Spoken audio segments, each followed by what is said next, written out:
और चलिए आगे बढ़ते हैं, जहां विदेश मंत्री एस जयशंकर पाकिस्तान में एससीओ की बैठक में हिस्सा लेने के लिए पाकिस्तान में है। वे आज सुबह 10:30 बजे इस्लामाबाद के जिन्ना कन्वेंशन सेंटर पहुंचे।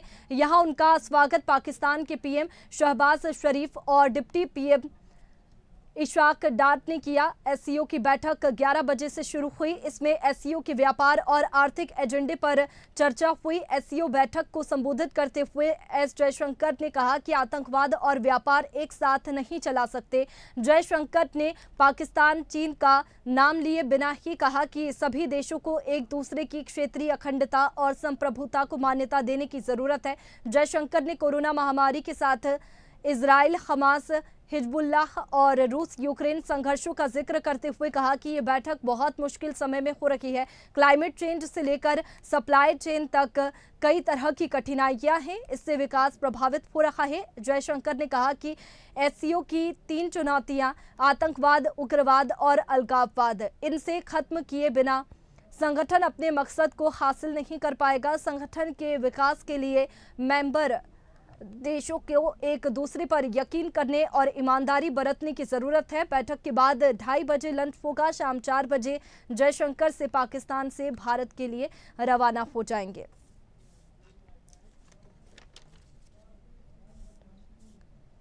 और चलिए इसी पर हमारे साथ में पूर्व राजनयिक मोहम्मद अमीन जुड़ चुके हैं।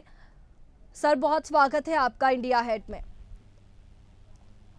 सर देखिए, जिस तरीके से अभी पूरे देश भर की दुनिया की नज़र एससीओ की बैठक पर है और ये बैठक है भी काफ़ी महत्वपूर्ण, अपने जो अहम बिंदु है वो भी एस जयशंकर ने सामने रखे हैं। जब 9 साल बाद में पाकिस्तान ने भारत को इनवाइट किया है, ऐसे में पाकिस्तान भी जयशंकर पहुंचे हैं, तो ये जो बैठक है वो काफ़ी महत्वपूर्ण हो जाती है और पाकिस्तान चाहता है कि बातचीत हो।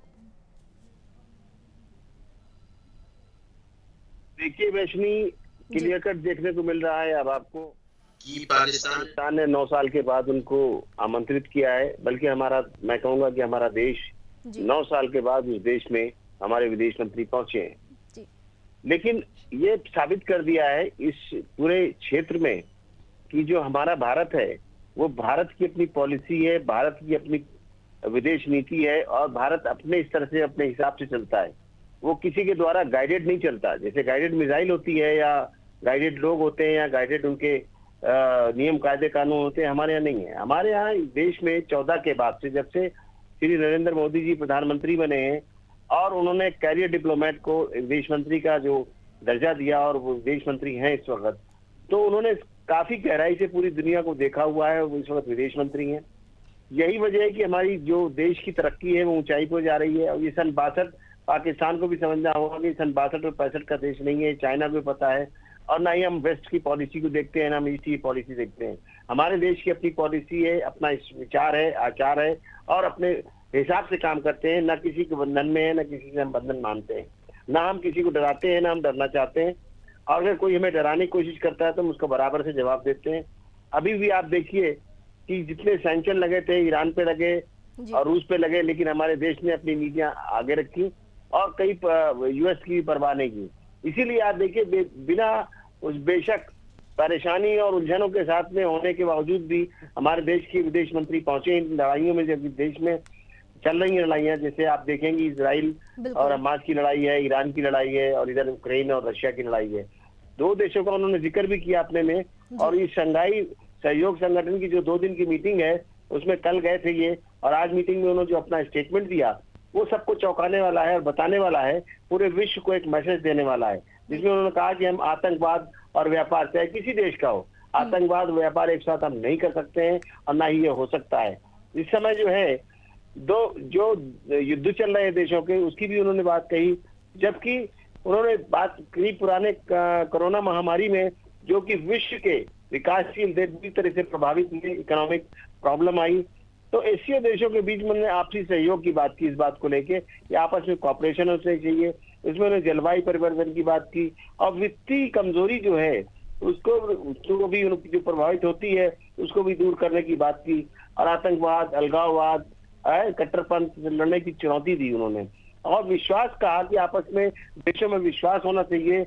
इससे कि क्या होगा कि अगर विश्वास रहेगा देशों में तो निवेश है, व्यापार है, ऊर्जा है और बहुत से सेक्टर हैं जिनमें सहयोग हो सकेगा और उन देशों की भी उपलब्धि होगी और हमारे देश की भी उपलब्धि होगी और शांति बढ़ेगी। हमारा देश जो है हमेशा विश्व शांति चाहता है और विश्व के अंदर शांति ही शांति चाहता है और आतंकवाद भारत को देश की नीति रही है कि G20 में हमारे प्रधानमंत्री ने नकारा था। विश्वास और सबसे बड़ी नीति विश्वास ही भारत की है कि भारत विश्वास करता है। और ऐसे में अगर बात करें तो भारत ने 9 साल बाद जब पाकिस्तान की मेहमान नवाजी कबूल की है तो बातचीत भी हो, पाकिस्तान का भी कहना है। लेकिन जो बातचीत का जिक्र अगर हम करें तो बातचीत का क्या नतीजा निकलेगा? जिस तरीके से आपने बताया कि आतंकवाद और व्यापार एक साथ में नहीं चल सकते, ये एक बड़ा बयान था एस जयशंकर का और काफी अच्छी बातें भी वे वहां पर करते हुए नजर आ रहे हैं जिससे सबको सीख लेने की जरूरत है। लेकिन हम बात करें आतंकवाद की तो लगातार जिस तरीके से हम दुनिया भर में देख रहे हैं, इजराइल हमास का युद्ध देख रहे हैं, इसके साथ ही कोरोना महामारी के साथ में इजराइल हमास हिजबुल्लाह और रूस यूक्रेन का संघर्षों का जिक्र भी लगातार हम कर रहे हैं। तो ऐसे में अब जो ये एससीओ की बैठक है उसका क्या कुछ नतीजा क्या लगता है कि निकल करके सामने आ सकता है?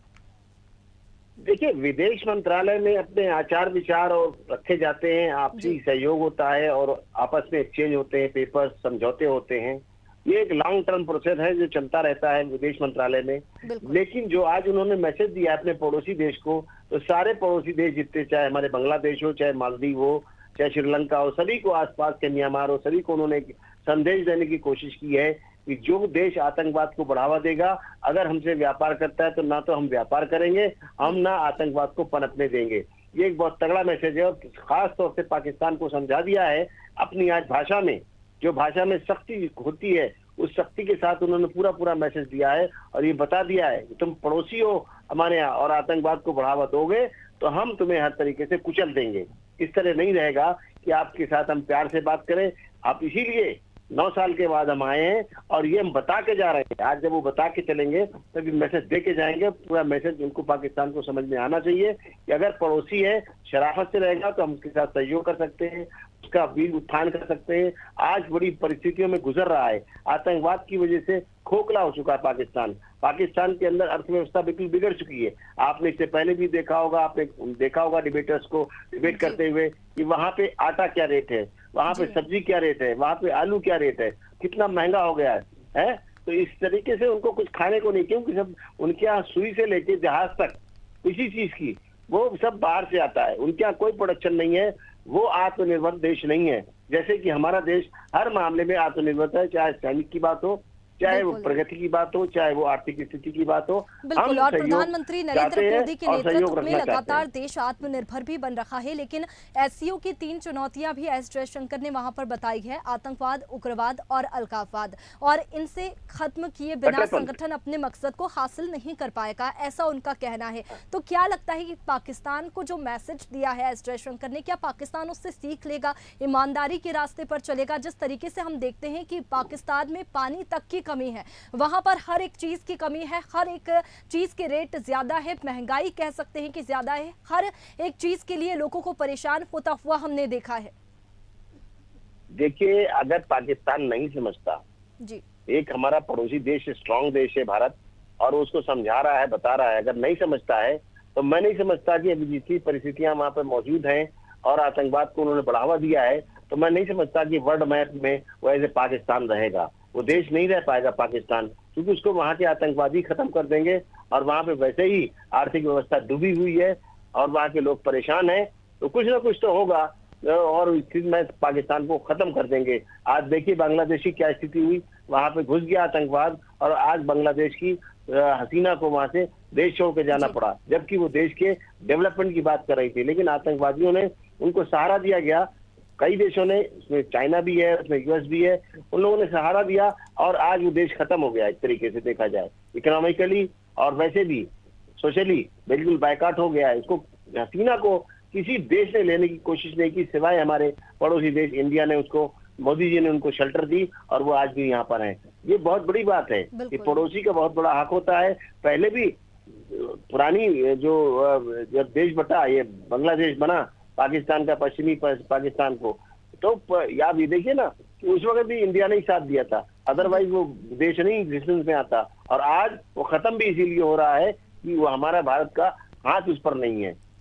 बिल्कुल, जिस तरीके से हम बात करें तो मुसीबत में पड़ोसी ही पड़ोसी के काम आता है, और लेकिन जिस तरीके से नाराज़गी देखने को मिलती है और ये युद्ध की जो प्लानिंग पाकिस्तान लगातार करता है, आतंकवादियों को बढ़ावा दिया जाता है, तो ऐसे में बांग्लादेश जैसी ज़रूर स्थिति पाकिस्तान की आने वाले समय में हो सकती है। बहुत शुक्रिया आपका तमाम जानकारी के लिए, हमारे साथ में जुड़ने के लिए। तो देखिए, जिस तरीके से 3 चुनौतियाँ हमने आपको बताया कि एससीओ की है, आतंकवाद, उग्रवाद और अलगाववाद, इन्हें खत्म किए बिना संगठन अपने मकसद को हासिल नहीं कर पाएगा, और संगठन के विकास के लिए मेंबर देशों को एक दूसरे पर यकीन करने और ईमानदारी बरतने की ज़रूरत है।